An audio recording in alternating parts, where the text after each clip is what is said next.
Hi everyone, my name is Allison and I live in a small town right outside of Athens, Georgia with my husband. I currently work at the University of North Georgia Gainesville campus as a degree credit evaluator within the registrar's office.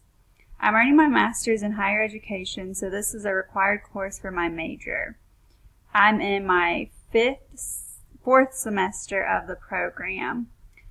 So I've got this semester and then the fall and I'll graduate. I think this class will be fun and it'll teach me a lot about the technological aspects of higher education.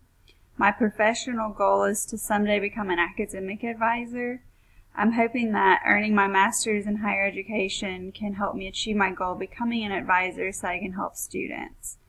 I'm super into Disney and I'm in the process of becoming a travel agent. So if you need any trips planned or booked, I'm your girl. I'm looking forward to this class this semester and can't wait to meet everyone.